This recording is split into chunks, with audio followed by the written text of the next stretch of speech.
Welcome back, everybody. This is Billy Peterson, and I'm harnessing your wealth here once again. I have a new guest, an exciting topic.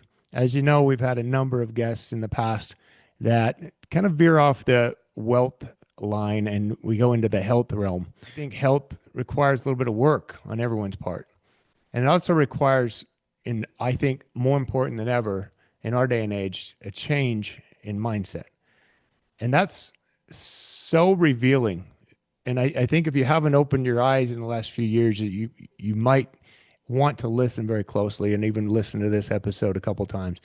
As you know, I've had a number of doctors, number of professionals and practitioners in the mind body world who've helped thousands, if not millions, of people overcome from chronic pain that were otherwise deemed to be incurable, otherwise told that they'd never get better. They're going to have to learn to deal with their symptoms. They're going to have to medicate or take multiple surgeries or injections daily or weekly.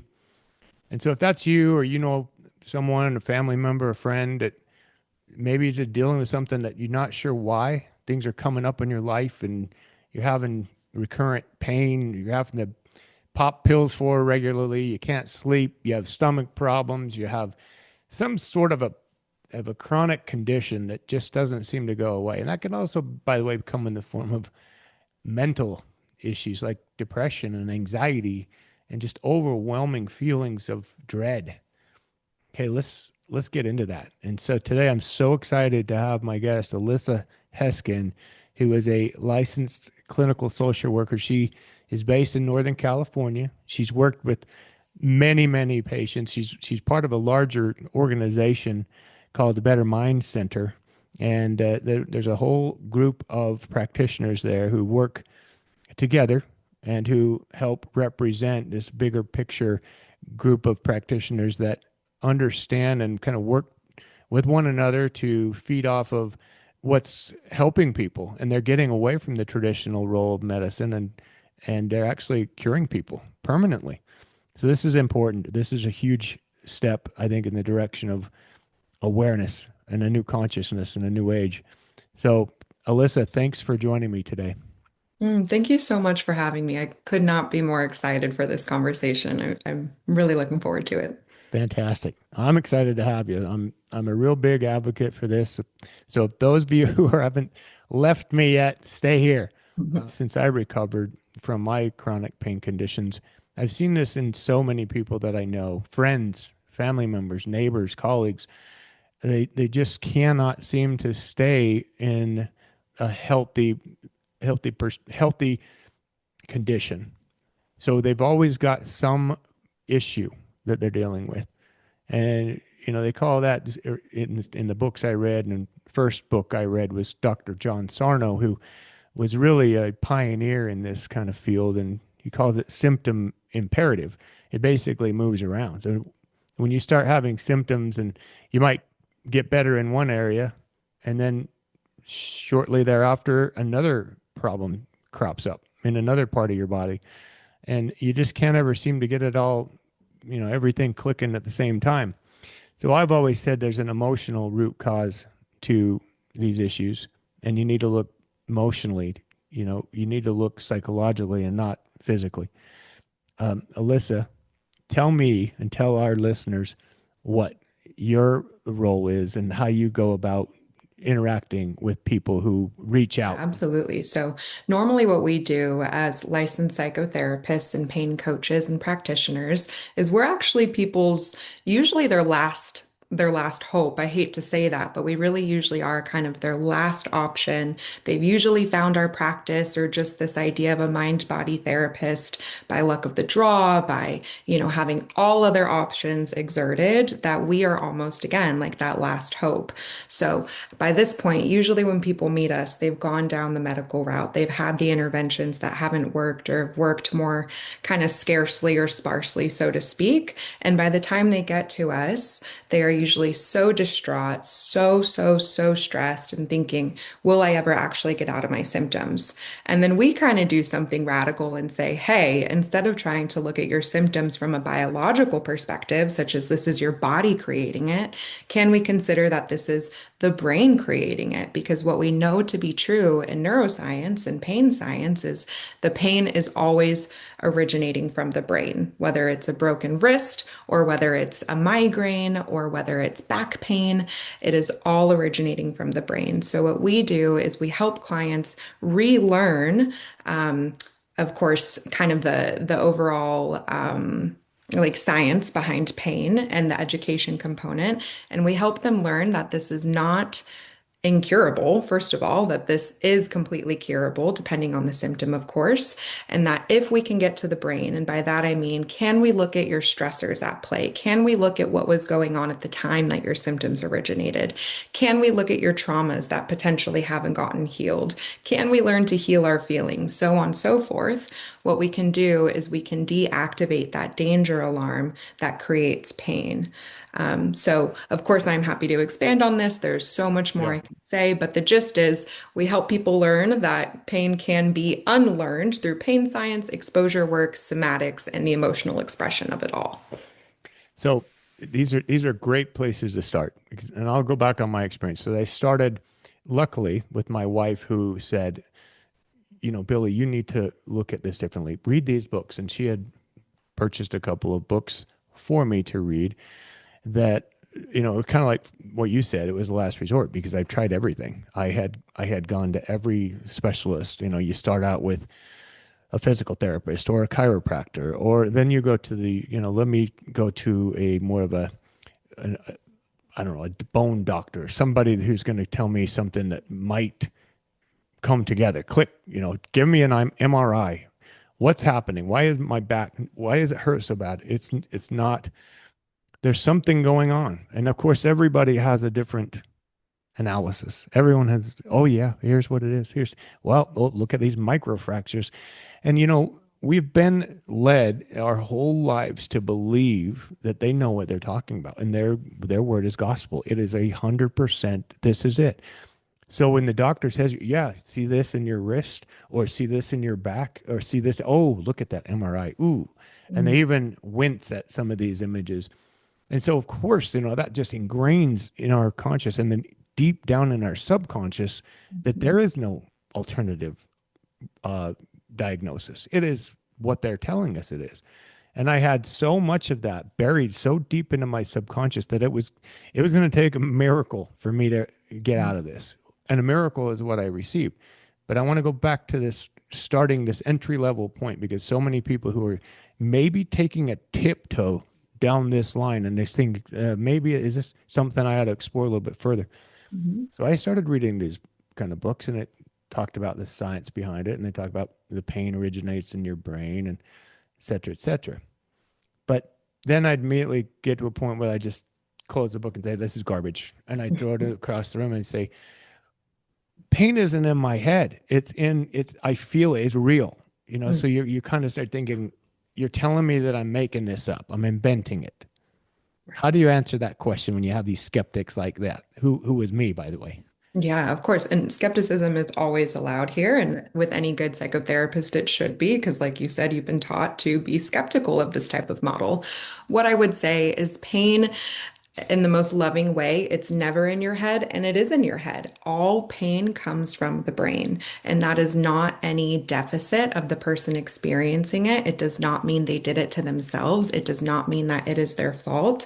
The pain is 100,000% real, and I really want to emphasize that.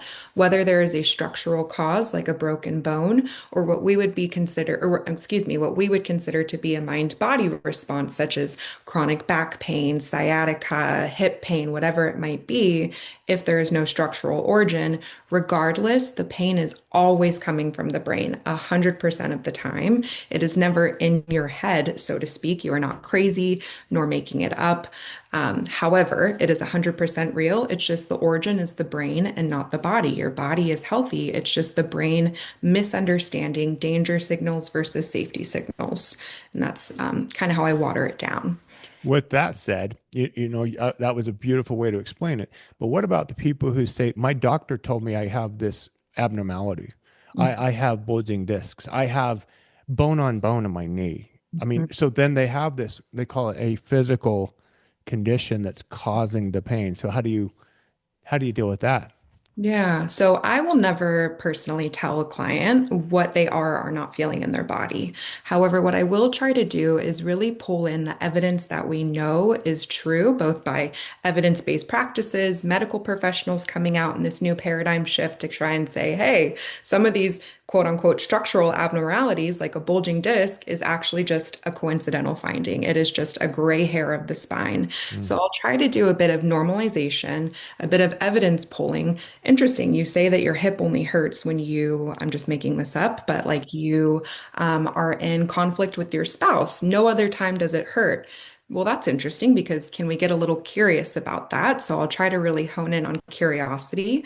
If it was truly structural, wouldn't your hip be hurting, excuse me, all of the time? Wouldn't it mm, get progressively worse and not show up sporadically? So again, all to say my long-winded way of saying I really try to pull in the evidence, what I know to be true about pain science and more up-to-date pain research. And then just also, I would say what is so important in healing from any chronic symptom is that anecdotal evidence. So having worked with the hundreds of clients that I've worked with, I can say, hey, although you are special, I say this with all the love in my heart, you are not that special. I have seen this 1,000 times before, and I mhm, know that you can heal just as these past clients mm. have. So it's a little bit of mix of education, science, and anecdotal evidence, I Yeah. would say, and just really meeting the client where they're at. I am not one to try and push something on you that you're not ready to hear or explore.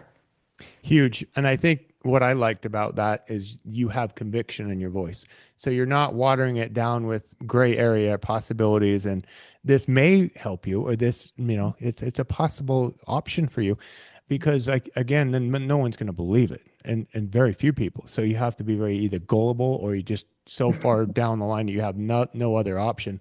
Mhm. So I love that the conviction is huge because in order to heal, this is my perspective. So you can disagree with me. And I'm not the social worker or the psychotherapist, but experience wise, I think is huge for somebody who's gone through it. And I went through it 8 years of hell.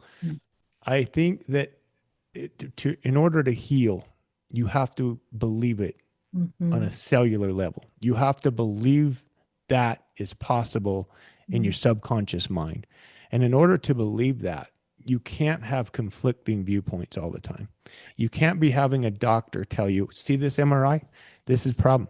And believe part of that, or have a little bit of, yeah, that does make sense. Mhm. You have to be able to trust and to let go of the fear and to let go of the misunderstandings, and I call them misdiagnosis of what you have been told Yeah. about these conditions and these incurable conditions, so to speak. And that's why we have this plethora of new age treatments. I'll call them treatments, and that's very generous because there are so many different things that are going on in the medical world right now. They're completely removing people's knees and hips and we're having everything has to be taken out. Apparently, we're so fragile nowadays that we can't even survive. We can't function. We don't work near as hard as our ancestors used to. Mhm. But apparently, we're so fragile we can't make it, until we're 40, sometimes even earlier, and Right. and we have to have everything redone, Mhm. surgeries every time. Yet the success rate is very low, especially for the back surgeries. The mobility, the range of motion for people who get new hips, new knees, significantly reduces their quality of life in those areas. As far as being able to do some of the things they liked to do before. Um, and I know that you go to a doctor and you want to get out of pain. Everybody has that same kind of approach. I'm in pain and I need to be out of pain. How Yeah. do I get out of pain? So we always just want the path of least resistance. I don't want to have to do any work. I don't want to have to think mentally about this. I want somebody to just take a knife to me and fix it. And I've done that multiple times. I would have done anything to get out of pain, whatever. If I needed surgery, tell me. Right. Um, but now we're looking at, like you said, people who don't go to you first, they go to you last. Mhm. And that's a sad fact. Yeah. What do you say about that? How do we change that dynamic? I would like to have a lot of hope and confidence that A, we are actively changing it through conversations like this, through normalizing pain talk, through normalizing the shame that comes with it, although there shouldn't be shame, of course, while providing more education on a more, not just a micro scale, one-on-one, but a macro scale, all the way up to legislature. However, to rein myself back in, what I would say is, um, I would really like to see, and maybe I'm doing a bit of a tangent to your question, so tell me if I'm off track. But what I would like to see is just more access and understanding on all fronts, on the public front, on the practitioner front, on the medical field front, that the psychological and the emotional can affect the body. To Mm, me, that is what's important. So when people come to me and say, I don't know what else to do, you're my last hope, that's often my first kind of starting place is, can we talk about these other factors other than your body that could have led up to symptoms? And if so, can we try and heal those other factors to hopefully help symptoms reduce? And I think over time, as the more momentum in this field starts to broaden and it starts to intensify, I do think we're getting there to where this is becoming a more normal conversation. I just think right now, the medical field, of course, the biomedical model is so the norm and the go-to, which makes sense. We are taught all throughout our lives, something is wrong with your body, you go to the doctor. They are the expert. But it's kind of a radical idea and such a shift to say, well, maybe they're not the expert of my body, and maybe I can be in control of my body. And if that's the case, can I have some autonomy and agency in saying, let me try to go down this more psychological route, so to speak, this therapy route first. I went on a mm. huge tangent, so let me That's good. answer your question, but that's kind of how I approach that. I love that. You know, Mhm. it's such a big, wide open book because in healing something, in science and in the medical field, it is this is what you need to do. This is, here's the precise scientific solution. But in this field, it's not so cut and dried, right? And so when you meet with a patient or somebody that's coming to you and let's say they have back pain or they have migraine headaches that are persistent, and they just every day. Mhm. Um, how do you start this process with them, and how do you open up the door to a new world of way to think about it? Yeah, that's a great question. So, of course, it really depends on the client and how much knowledge they're coming in with. So, if they're already coming in with the knowledge about mind-body medicine and pain science, I kind of, to be honest, just jump right in. Okay, what are the factors that led up to you developing chronic symptoms? How are you relating to yourself within those symptoms and separate from those symptoms? Sometimes, depending on the client, I might take more of a regular psychotherapy route if they have a lot of early life stressors that haven't been processed, or they are extremely hard on themselves, or perfectionistic, or they have people pleasing tendencies. I'll kind of jump in there to say, okay, essentially, I ask if pain wasn't the issue excuse me, if pain wasn't the issue, what would be? And can we work on that while we kind of keep this pain focus on the back burner? And this is if they already have the pain science education. Can we keep pain on the back burner, excuse me, as just kind of a marker for how your body is responding when we bring up these topics about trauma, stressors, how you're relating to yourself? That would be one route to go. The other, if someone is coming in fresh-faced and not knowing about any of this, we really hone in on that education component. And like you said, a lot of conviction comes with that, a lot of confidence comes within that talk, and then the evidence building component. So, how can we find these missing pieces in your story? Or maybe we can just get a little more curious about, is the symptom structural, or could this be more mind body and emotions based, as you said earlier? But Hmm. it, of course, just really depends on what the client is coming in with. How do you get people to start changing the way they think? Because I mean, with the skeptics, with the folks, some people are very easy to discuss things with, and they have more of an open mind, and they adopt things much quicker. How do you deal with the folks that don't, that just distrust, or they kind of look at you like, oh, you're crazy, Yeah. roll their eyes at you? Yeah, those are some of my favorite clients, by the way. So, call me out. What I would say is I always, always, always meet the client where they're at. Again, there is no point in me, if I very casually say this, trying to stuff something down their throat that is just not going to happen. So with the skepticism, I get really curious actually from a therapist perspective and a therapeutic perspective of how is that skepticism protecting you right now? Maybe there's some ambivalence in working with a new practitioner and putting a lot of hope into this new modality that sounds very woo-woo and kind of hippy-dippy. So I like to look at that resistance or that skepticism as a protective factor, just as chronic pain, although it does not feel good, is a protective mechanism for us. Hmm. Hmm. And with that, I really try and hone in on trust building. Of course, we know that a strong therapeutic alliance can be the number one predictor for someone getting out of symptoms because it means so much. And this is what I hear so often from clients that have gone through this experience that are on the other side. A lot of the times, I really just needed someone to tell me that I was going to get through it and someone Yeah. that knew what was going on and that believed in me. So I would say, both in working with the skepticism from a curious lens, you'll hear me say that a lot. Can we get curious about how this is protecting you? Understanding that they should be coming with walls up. I would expect that. I would not anticipate nor prepare for anything else. Like you said, if you go down the medical route, you're let down time after time after time after time again. So to come to a new practitioner that is, although confident, telling you, hey, we can treat this, this is curable from a brain perspective, I wouldn't expect someone to not be skeptical. So can we work with that skepticism from a protective lens, a curious lens, and just find little nuances where we can say, hey, again, in this moment, how is your body responding to this conversation? How are your symptoms responding to this conversation? Wow, can we use that as a way to decrease skepticism and say, I noticed my symptoms change during X, Y, and Z? Hopefully that made sense, but let me know if I should elaborate because I was That's kind of great. out loud. We're gonna go deeper too. Love Um, that.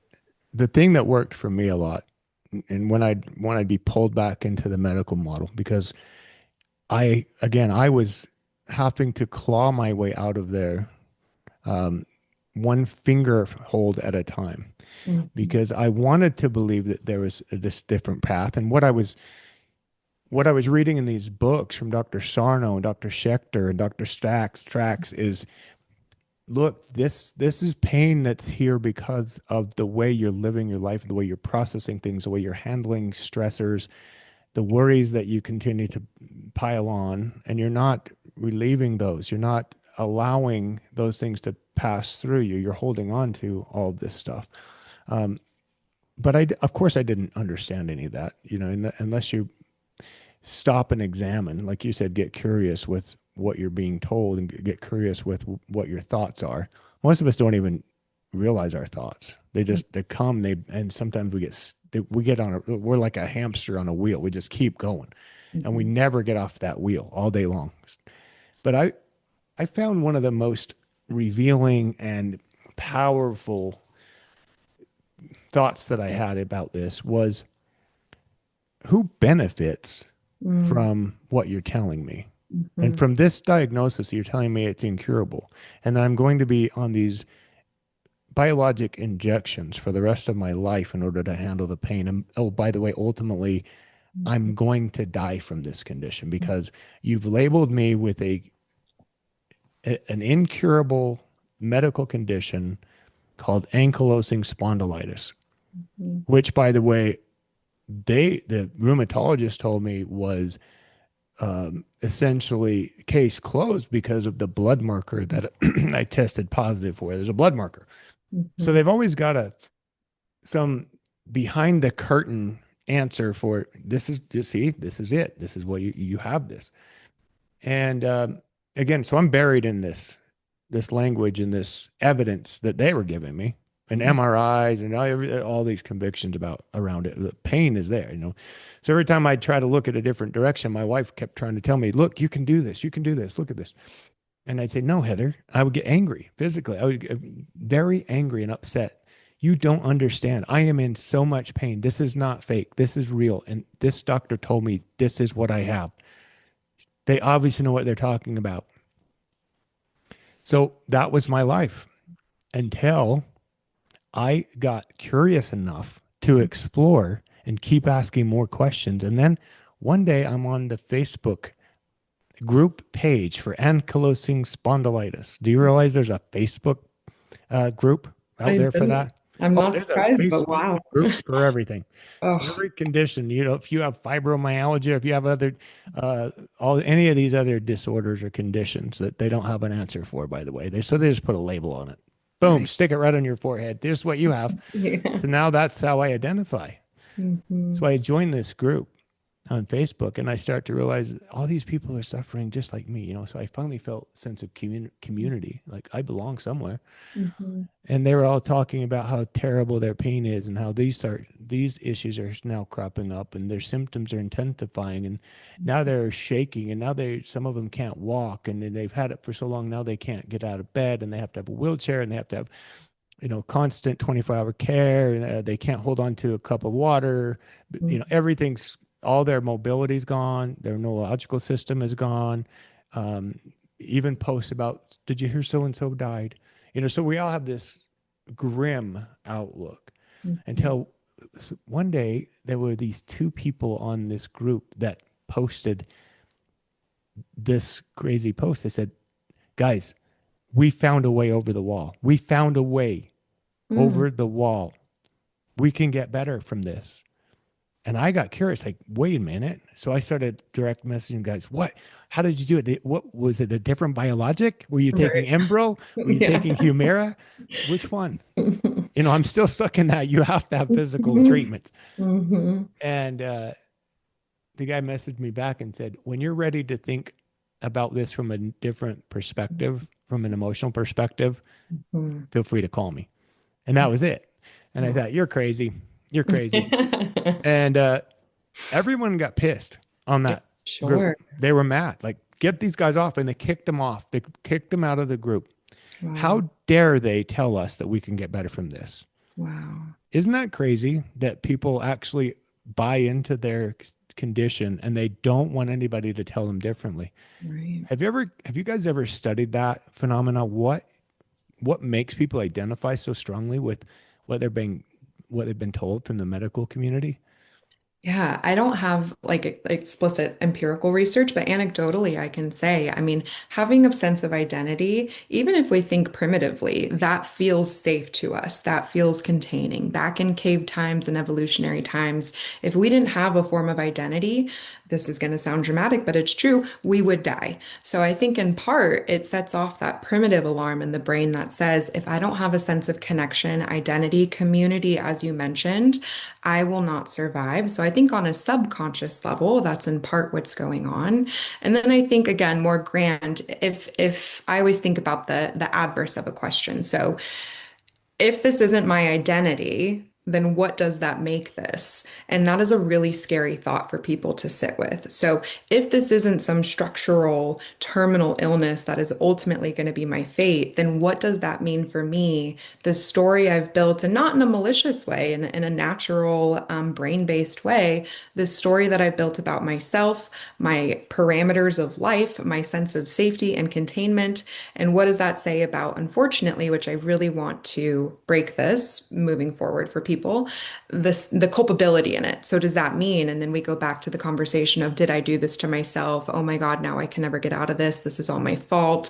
I did this, I did this, I did this, versus, hey, this is far beyond a person's culpability in this. This is your brain being a brain and you just listening to what is told to you by the medical field, which is no fault of your own. Mhm. And so I think that that sense of identity can both be very containing and safety inducing for someone and reassuring, but at the same time, it can kind of be someone's detriment because if we're so closely glued to identity, and this is what I see with my clients that tend to have even more skepticism around the idea of a mind-body approach.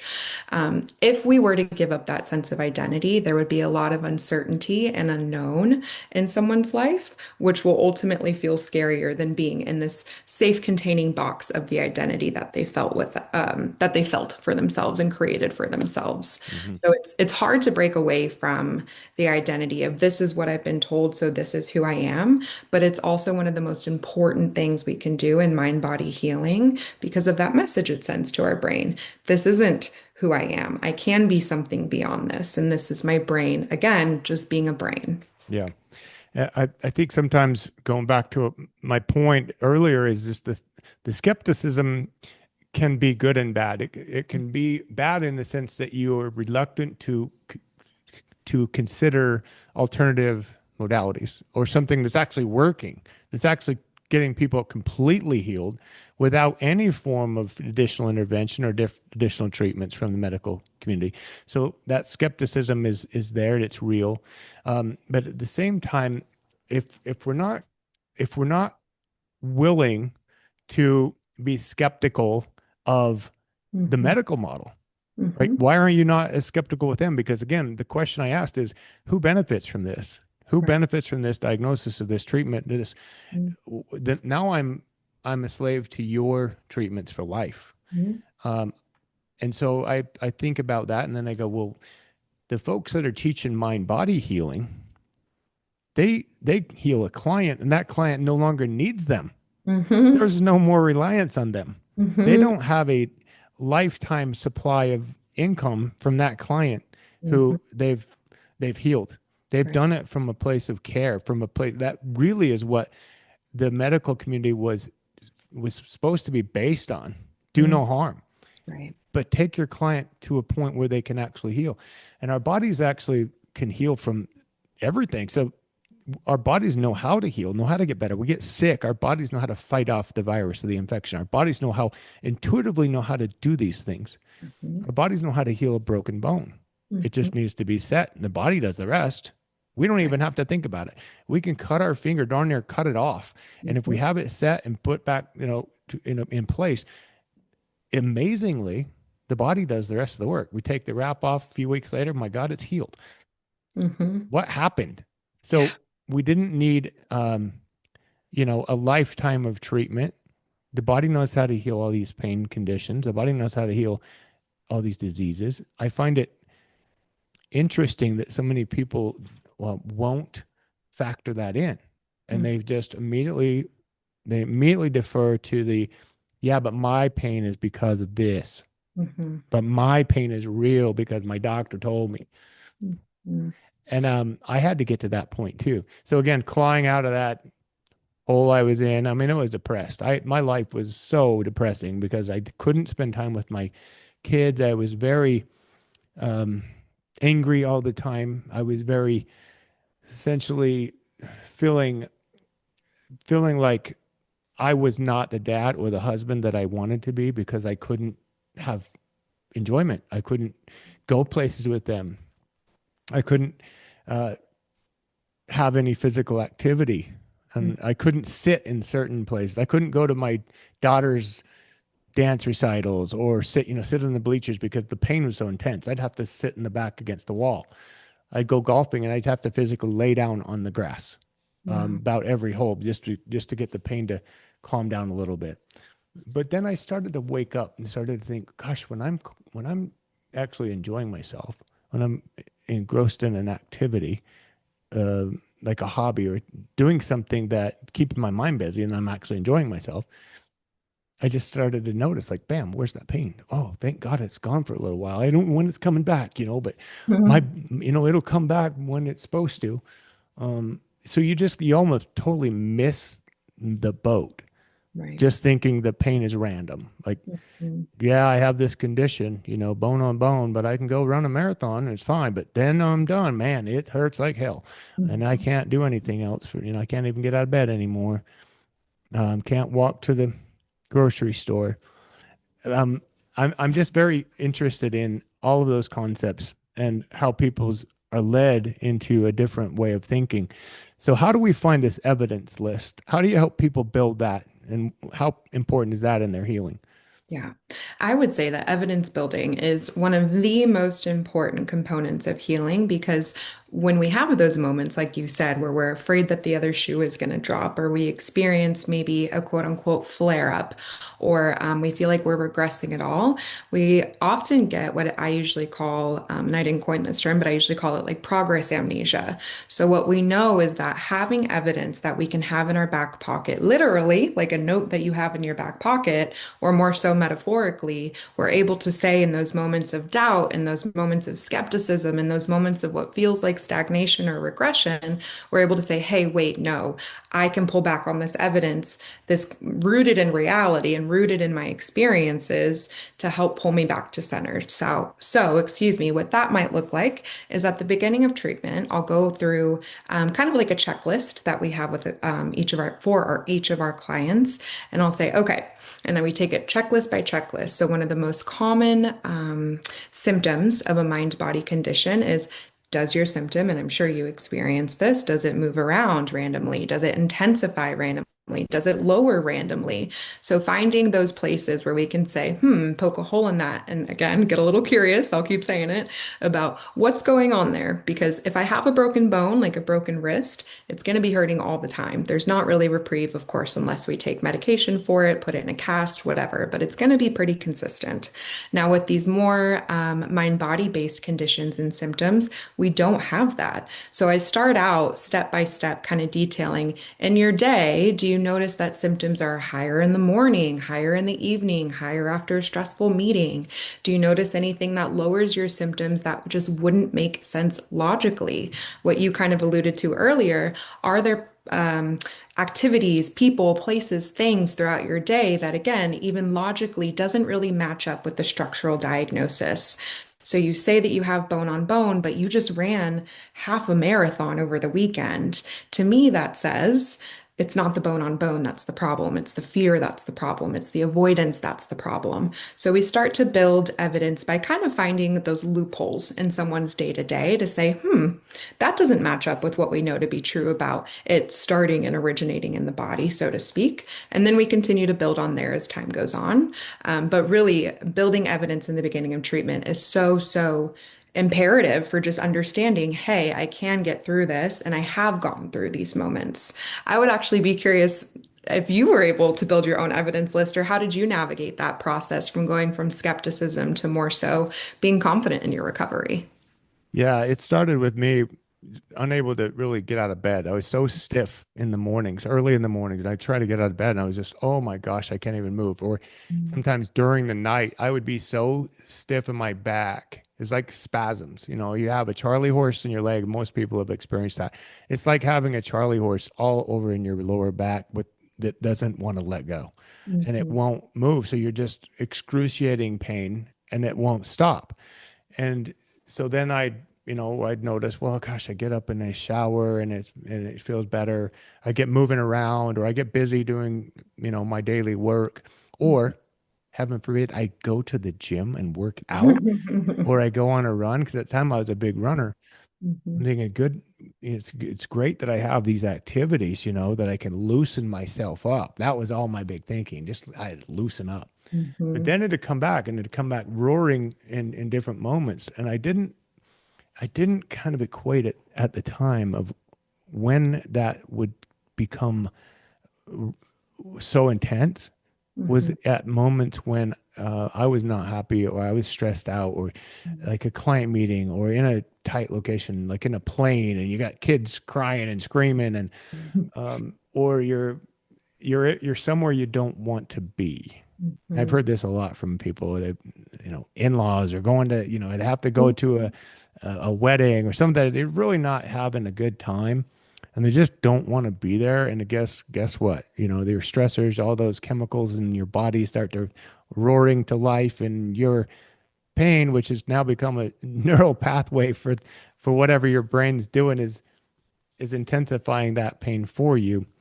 So a lot of people find that they get a release, and I found the release was in those activities that I enjoyed doing. So then I started to say, especially when they diagnosed me with a disease, well, wouldn't this disease be like a 24/7 disease, or is this only a disease that occurs, at random hours? And I'm just lucky that it's not all the time. Mhm. And so I started to get curious about that. I love the word because it's so important Mhm. and start to ask questions. And I think asking questions is one of the most important things we can do, no matter what condition. And continue to ask questions and then go ask that deeper question is who benefits from this mostly? Is it me or is this doctor? Is this pharmaceutical company? Who's going to benefit ultimately in the end the most from buying into this? Now, I don't want to tell people that um, there's not ways. Certain people can heal from certain things, Mhm. and I've found that there's this, I'm really upset that they haven't studied this further, but something as easy as everyone knows the placebo effect. And I Mhm. think that the placebo effect, in all honesty, can heal a lot of people from a intervention from the traditional model Mhm. that they believe it was going to work. So it did. But then guess what? The pain, some other condition crops up in some other part of the body, and now they're back to square one. They Mhm. haven't dealt with it. So you talked about earlier in this conversation, you talked about some of the personality types and the folks that are more prone to these kind of conditions. So can you go into that a little bit deeper and then also tell us the difference between a mind body condition versus something that's more acute and just needs time to heal on its own? Yeah, that first part I'll answer, or that last part of the question I'll answer first because it tends to be a little quicker. Essentially, a mind-body condition is going to be any symptom. So I'm talking back pain, I'm talking vertigo, I'm talking dizziness, tinnitus, neck pain, hip pain, sciatica, even things like long COVID, fibromyalgia, etc. Anything that's gone on longer than a few months that cannot be explained structurally. So if you hear doctor after doctor, we just can't find anything, we don't know, and you keep going to specialist after specialist, and again, there's no definitive answer like there would be with a broken bone or with cancer or with a tumor. We can safely assume, especially if we do have that medical rule out, that your body is actually fine and we can't necessarily find anything. That's where I can take confidence in saying, hey, this is most likely a mind-body symptom. Are you open to exploring that idea? Because again, that can be very jarring for people to hear. And again, because this is all in my head, I'm making this up, etc. So if it's gone on for a prolonged period of time, over a couple months, there's no real structural explanation or medical finding that just definitively makes sense, like cancer, a tumor, an autoimmune disease, etc., then we can safely assume that it's mind body. And there are even some ways that we can test that, such as with something called provocative testing, exposure work, etc., which I'm happy to get into. However, going back to your original question about kind of what leads to someone developing chronic symptoms, I usually say, it can be a plethora of things, of course, and it's going to be different for every single person. So, what I'm about to say, it's going to apply to some people, it's not to others. Take what resonates, leave what doesn't. But what I usually say is if we have what I kind of classify into a few different categories, so such as stressors, early life stressors, past stressors, present stressors, future stressors, doesn't matter, just stressors. And those have gone unattended to. It can lead to the nervous system never finding safety or true regulation in the body. So it's going to operate on high alert and in that threat survival mode. So it's going to say, oh, okay, they can't handle the stress of this presentation. Our brain is going to say they can't handle the stress of this presentation at work right now. Let me distract them from it with a migraine. If they have a migraine, they can't go do the presentation. They'll go home. All is good. The second category that I see in the way that we develop chronic symptoms and in the same way that our brain is trying to protect us from it is trauma. So some people identify as having trauma, others don't. That's okay. Sometimes what I just say is any huge life event from birth to present day that impacted your ability to feel safe, we're going to classify as potentially a leading factor into you developing chronic symptoms. And I'll explain why the brain does this all at the end. And then we have kind of those worries, pressures, and criticisms that either we've placed on ourselves throughout life or other people may have placed on us throughout life. And again, if all of these things have gone unattended to, the brain is going to take over because it's saying, hey, this has gone on for far too long. It is not sustainable. We cannot stay in survival mode. Let me take over and show you what needs to be alerted to through symptoms. And that fourth category, which you pointed to earlier, is going to be those classic personality traits. So, on the one hand, it doesn't sound like having a personality trait like perfectionism or being a people pleaser or having unrelenting standards for yourself or being a worrier, like you're always just worrying about things. On the surface, it's like, well, how does that relate to chronic pain. I don't understand. But underneath the surface, what it does is these personality traits, or what I like to call actually as like they're more so survival factors or survival mechanisms. They're rooted in survival. And we're assuming that at this point, if you've come to me, if you've come to the Better Mind Center, if you've come to a psychotherapist trained in mind body recovery and healing, then you're not in survival mode anymore. It might feel like it, of course, because you're in pain, but quite on like literally you are not in survival mode. There is no threat in sight.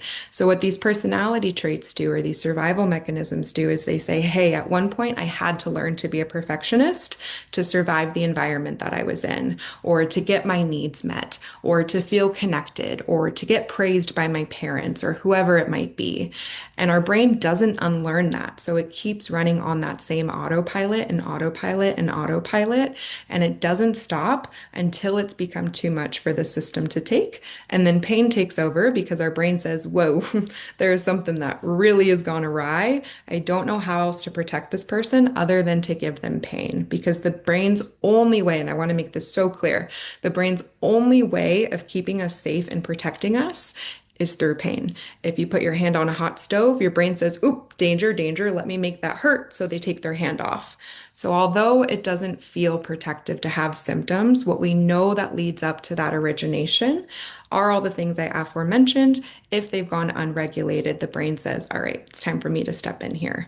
A very long-winded way to answer your question, but I'm also happy to elaborate because this is like my favorite topic of all time. No, I like letting you talk because you're the expert. You need to do all the talking. I should just actually be more quiet. Mhm. Some questions that I want to get into, though, if I can just pry a little bit deeper. Mhm. You kind of mentioned the explanations, people that can't, or the doctors that can't find an explanation. And I think those are the fortunate ones. Those people that are been around, they may be going for 6 months, years, maybe even a couple of years, and they've been to different doctors and specialists, and they're trying really hard to find an answer, but the doctors just keep telling them, I can't see anything wrong. I can't see anything wrong. Now, what if you're more in my camp? What if more in the camp that the folks do find something wrong, or they find something wrong, which that's their evidence. That's the explanation for your problem. And so now you're kind of trapped.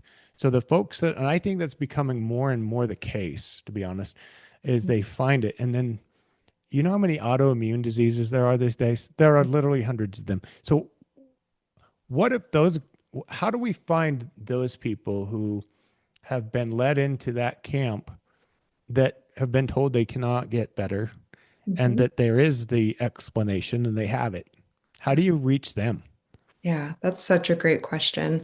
Um, I really believe that regardless of whether or not something is 100% structural, and we know that to be true, or whether someone believes, hey, this autoimmune disease that I've been diagnosed with is 100% structural, we're always going to meet the person where they're at.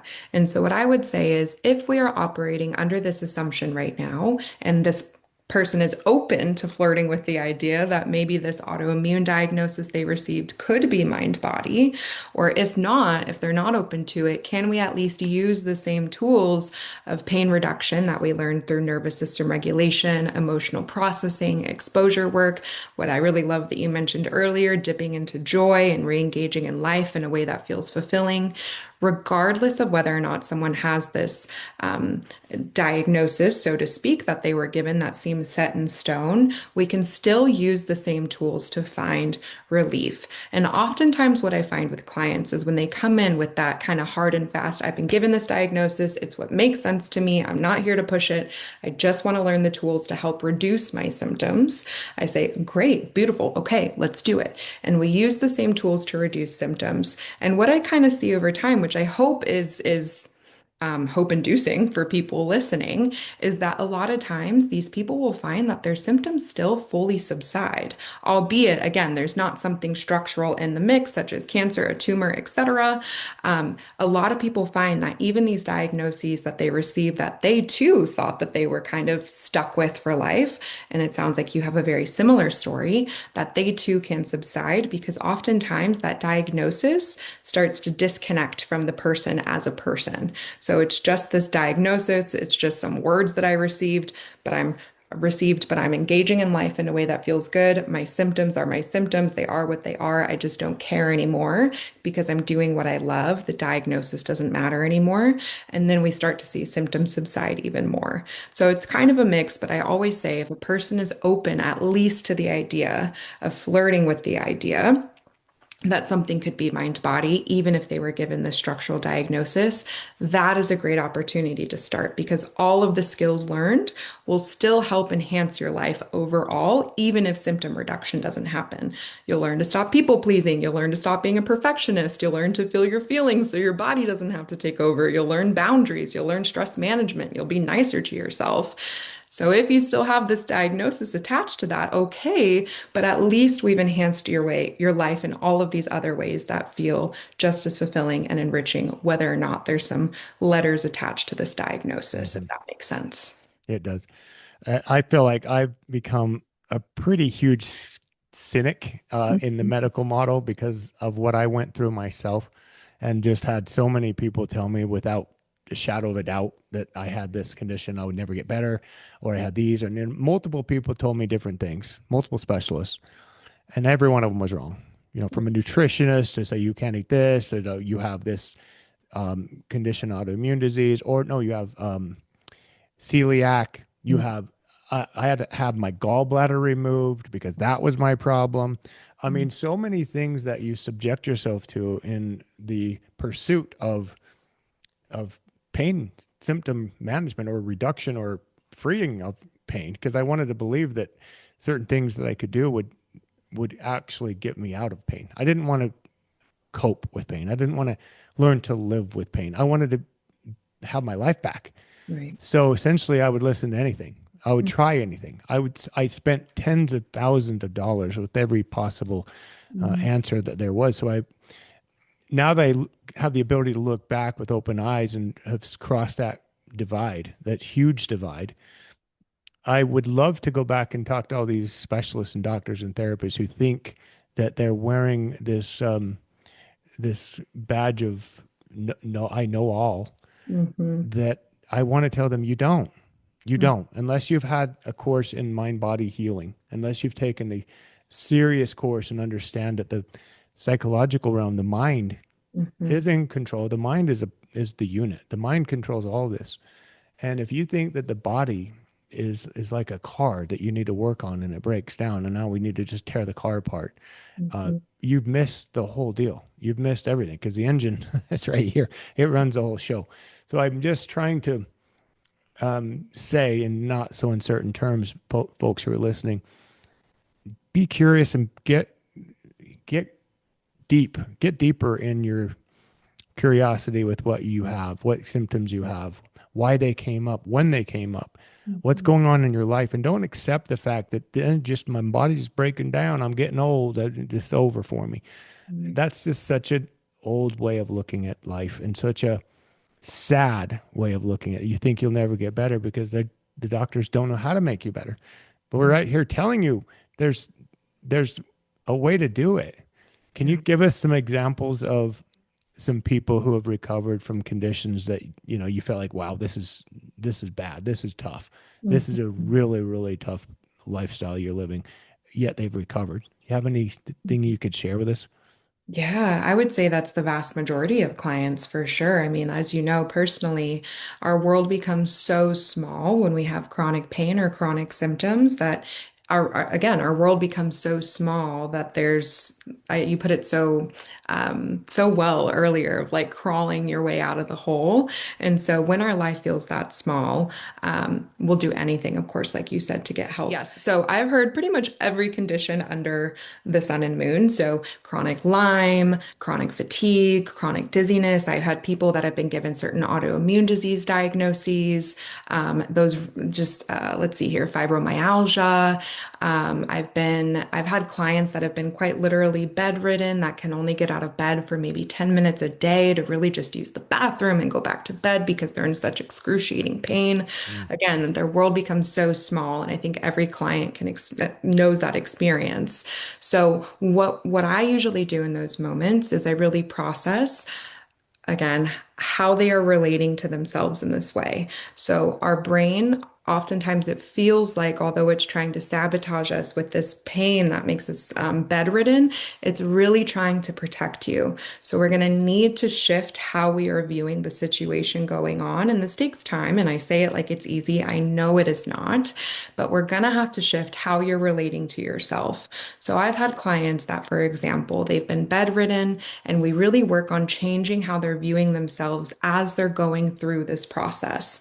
So as they're bedridden, how can they show themselves compassion? How can they still push the exposure even from bed? How can they relate to their symptoms differently? How can they use visualization and mental rehearsal and provocative testing and all of these other tools that we know are effective for helping us quite literally get out of bed and get back to the life we want?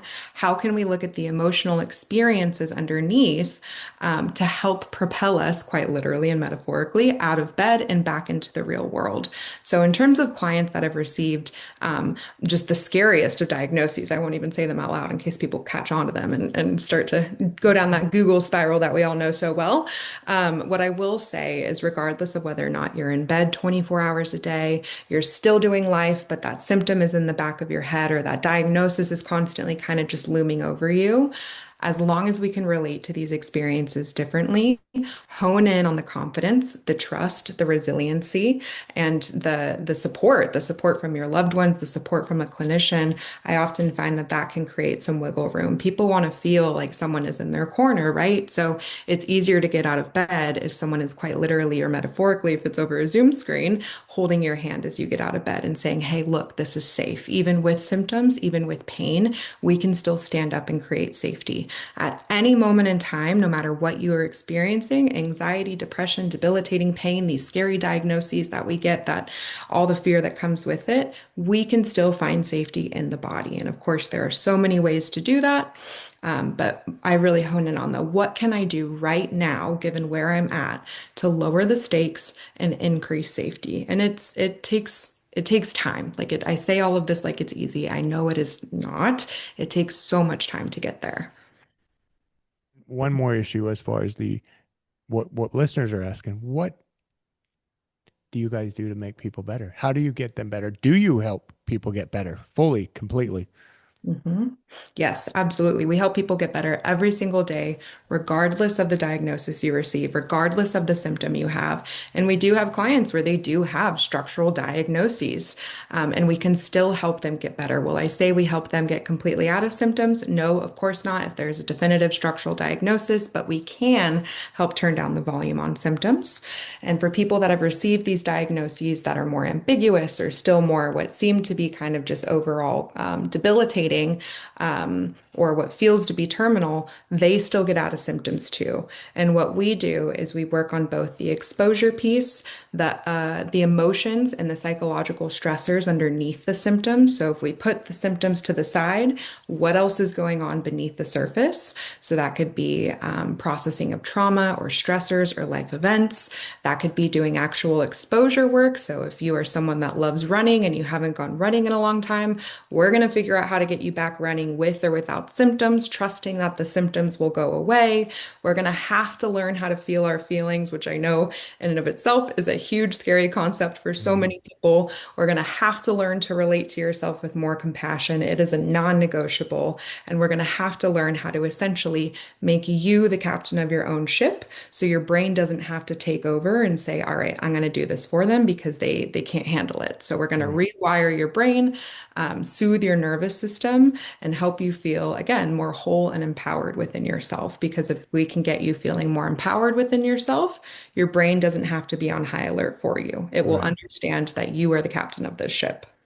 So it's a completely different way of viewing your pain, and Yeah. no longer being afraid of it, no longer feeling like you have to live that way, or have to subject yourself to the life that you hate and despise so much, that Mhm. you can actually find a way to get through it by examining what you're feeling, by examining what's going on behind the scenes and looking at it differently.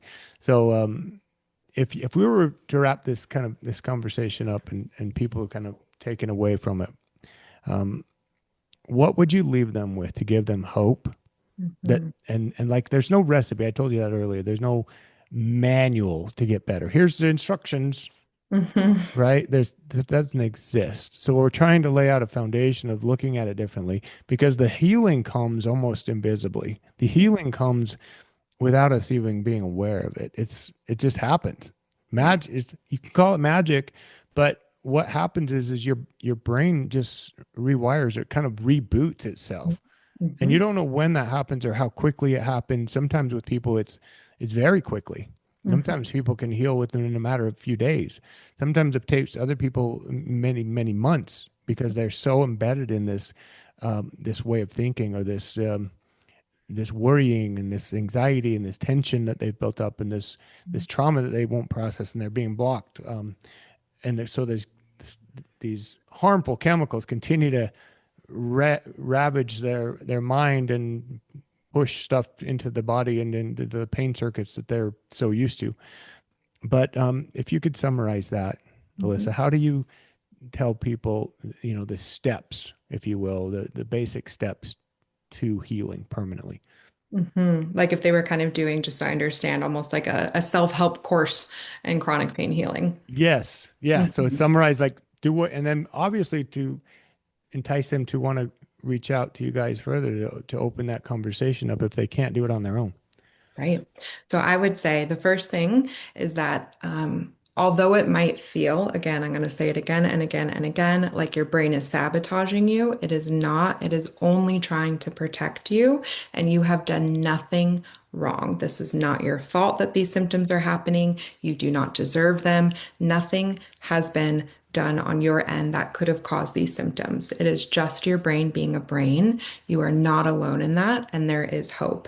And where we come in is hopefully to instill that hope, both through our trainings and our anecdotal evidence. And what I would say is the short and sweet, truly, is if we can just get you back to living life in a way that feels good and engaging and fun and filled with love, we know that that dismantles the danger alarm in our brain, which is going to dismantle the pain. So that's the short answer. Again, easier said than done. The longer answer is, can we understand, A, that what got you into your symptoms is not going to be the same thing that gets you out of your symptoms. You are not going to perfectionist your way out of symptoms. You are not going to people please your way out of symptoms. You are not going to obsess your way out of symptoms. You are not going to think necessarily your way out of symptoms. So, what got you into symptoms is not going to be the same thing that gets you out of symptoms. And that's actually a good thing because what got you into symptoms is what's keeping symptoms here. So, we're going to lessen the rigidity. We're going to lessen the obsessiveness. We're going to lower the standards in a way that actually feels good and not like we're just constantly moving the goalpost each and every time we make one of our goals. Um, we're going to change the way that you relate to yourself and your symptoms in general. At the root of symptoms truly is fear, whether it's of symptoms or something else in your life. Doesn't matter to me, it's fear. So we're going to get at that fear. We're going to get back to the things that you're avoiding. We're going to relate to yourself in a way that harnesses compassion and emotional intelligence. We're going to heal the things that you've just been suppressing and pushing down and ignoring. And ultimately, we're going to create this new life that might, just might, actually make you grateful for symptoms. And I hate to say that because I know it's not something we feel grateful for in the moment. But when Mhm. we're on the other side, what I hear most commonly from people is, I would not have gotten to this place in my life without symptoms. And for Mm. that, I am grateful. And now I'm living a life that feels more balanced, more holistic, more safe, and actually feels like I, again, am in control of it rather than my body Huge. and my brain controlling me. Huge, huge, huge. I think that's one of the best ways to wrap it up because when you do get across that divide, I'll call it, swim the river, and you now look back and you know where you came from, then you can stand there and say, I am grateful that I had that experience, as tough as and challenging as it was, and how terrible my life was, it seemed to be in my own mind, that the experiences have changed me, and that's a permanent change. So you know now how to look at symptoms when they come along. Inevitably, we have a headache here and there. We have something that hurts here and there, and we don't immediately just assume that we've broken something or that there's a physical problem, and now we need to run and get it fixed with some sort of an intervention. We can learn how to deal with that on our own and just examine our own emotional issues. What is going on? I Mhm. remember during the COVID years when the lockdowns were happening, and I was so frustrated with being unable to live the life that we were used to, just being kind of forced to not live. I was resisting so much, and my left knee started really hurting during, I would do CrossFit a lot, and I would have left knee pain. And instead of just assuming, which the old me would have said, better go in for a surgery, probably have to have a whole new knee put in, because bone on bone. And I'm sure that's what the MRI would say, because heck, over time, when we all lose cartilage, we all going to have x-rays. I'll bet you that if you did a study of, 70, 50, 60-year olds, um, they're all going to show some sort of what we call abnormalities. Like you mentioned earlier, very well, gray hairs of the spine, gray hairs of the joints. Mhm. It's a normal abnormality, guys. You don't need to rush and have new joints put in. But what I would have done is had an intervention like that, surgery probably, rather than what my new me is, think about that from an emotional standpoint. And my wife helped me very well to examine it. You're being resistant to current situation in your life. And it took me about 5 seconds to say, yep, exactly right. And so once I processed that and I knew that it was from an emotional block that I was having, some very, bitterness about the world events that are going on, I was able to let that go. And then the knee pain was gone. It was Wow. gone. It wasn't like I needed to have anything else done or continue to take ibuprofen or, have like I said, an injection, the old cortisone injections or anything like that. It's Mhm. just imagining and processing the resistance that you have to what's going on in your life. So that helped. And it also helped me by being able to guide my own children. I think that's what I'm most grateful for with what I went through is being able to explain to them and lead them in a different direction. So they're no longer going to first and foremost rely on the traditional medical model. They're going to rely on their own intuition and their own way of healing. Yes. Um, Alyssa, how would you tell people in closing to get a hold of you and the type of people that you're best suited to help you and your group? So if you've basically been given any chronic symptom under the sun, including anxiety and depression, and nothing else has worked thus far, please come to the Better Mind Center. You can find us at www.bettermindcenter.com. We have an Instagram called better.with.christy, who's the founder of Better Mind Center. You can find us on YouTube, again, Better Mind Center. You can contact me. I'm sure I can give my email. It's going to be Alyssa Heskin at bettermindcenter.com. I would be happy to have even just a conversation with you, no strings attached. Truly, I think that we need to get this information out there. And in any way I can do that, I am more than happy to do so. And those would probably be the best ways to contact us, though. And I hope you do. I really hope that everybody takes away from this that even at your most skeptical, even at your most doubtful, even at your most despaired point in your life, you can still heal because I've seen it. My colleagues have seen it. Otherwise, we would not be preaching it or even being here today talking about it. Right. Well, I love that, and I appreciate the time you spend. I appreciate the work you're doing. As you know, my story, and I just continue to try to talk about it, even though people roll their eyes. Sometimes they won't listen to me, but that's not going to stop me. I appreciate the work you're doing and all your colleagues. Give them my best. Tell everyone to keep doing what they're doing. I have the Curable app. I see you guys all the time. So I'm thankful. And I Um, want to tell you guys out there listening, reach out to these people. They can change your life for the better. Thanks so much, Alyssa. Thank you so much. This is amazing. Thank you. Thank you. Thank you for listening. For more information about today's show, please check out the show notes. Visit our website at www.petersonws.com or give us a call at 801-475-4002. Peterson Wealth Services is a registered investment advisor. This is a paid-for advertisement. Information presented on this program is believed to be factual and up to date, but we do not guarantee its accuracy, and it should not be regarded as a complete analysis of the subjects discussed. Discussions and answers to questions do not involve the rendering of a personalized investment advice, but are limited to the dissemination of general information. A professional advisor should be consulted before implementing any of the options presented. Peterson Wealth Services.